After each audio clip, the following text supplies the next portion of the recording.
So this is just a brief wee video, guys, about load testing a circuit, and in all honesty, it was kind of inspired by watching one of Denny's videos. Denny runs the Gadgets playlist channel, formerly the Logical Canuck. Great stuff, quality builds, not like this garbage, right? That's only set up for demonstration purposes, and hilarious, extremely funny. Super clever and funny. Great channel. So this little setup here, guys, is these are just two 1/2 watt resistors. Sorry, 100 watt resistors, about 1/2 ohm. So I've got them in series, so it's an ohm. So basically it's a voltage to current setup, right? It's trying to keep the math basic. Unfortunately, the realities of the circuit doesn't quite match the practical. There is discrepancies in the numbers here, but it doesn't really matter because you'll get the idea. So you guys might recall I've showed you this little rig here, which is basically a duty cycle controller, a pulse width modulation controller if you prefer. So what I've got here is the setup. I'm using the little PWM driver, as the label says, the little PWM driver, in order to chop the voltage which is being applied to the circuit here. So by chopping the voltage, it will always be 12.6. I'm trying to use this as an analogy for automotive testing, of course, right? So the voltage applied across it will always be 12.6, but it's chopped. So the effective voltage will drop depending on the duty cycle, unless it's 100%, of course. So the effective voltage, or the average voltage, I should actually say, across the circuit is going to be affected by the selection I have here on the driver. Obviously, that's going to limit the current.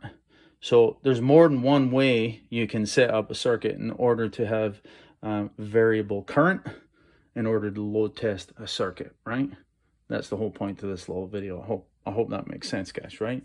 So just ramp up the duty cycle here. Again, what I'm doing is 12 volts being applied to the circuit via the PWM driver here, depending on the duty cycle I select.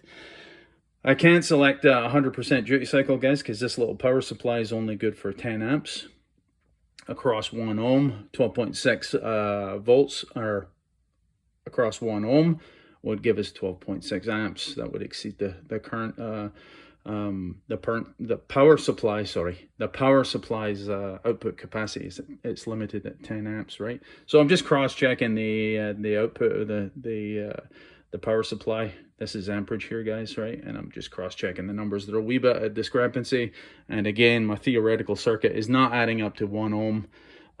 Keeping in mind that the controller is in the circuit, so there's a wee bit of discrepancy, obviously, right? But I think you'll get the idea.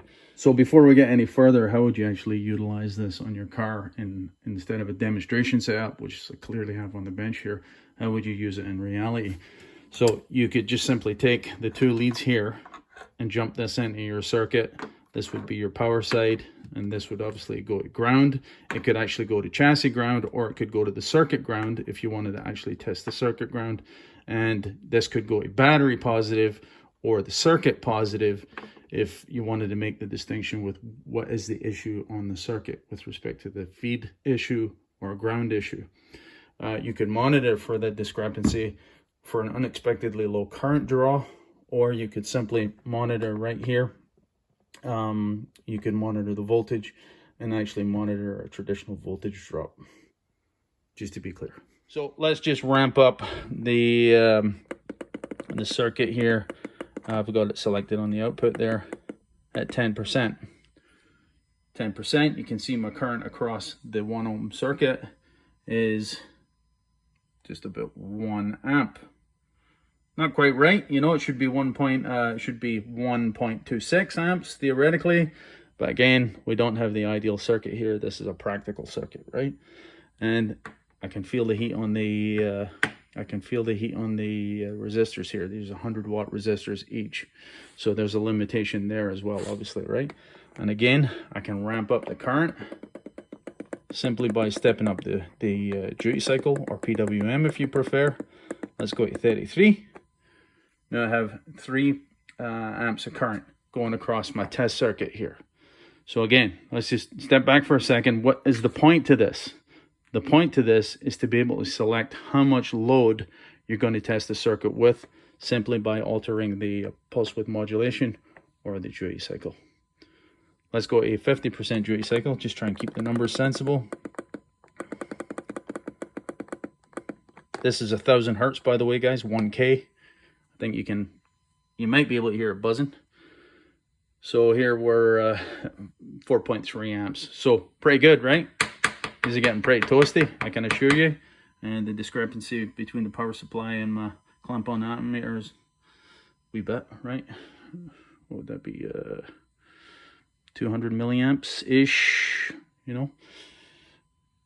But the exact numbers are not really the point, guys, right?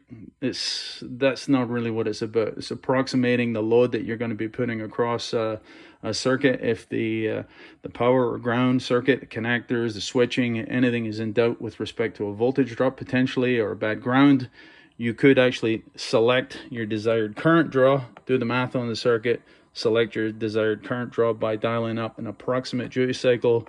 Again, it's always 12 volts across the resistors, but it's chopped, so the average voltage is dropping, allowing us to control the ceiling of the current. Moderate the current. It's not regulated, but we can moderate the current through the duty cycle selection or pulse width modulation, if you prefer, right? Two sides of the same coin. That's it, boys. I hope that made sense. Cheers.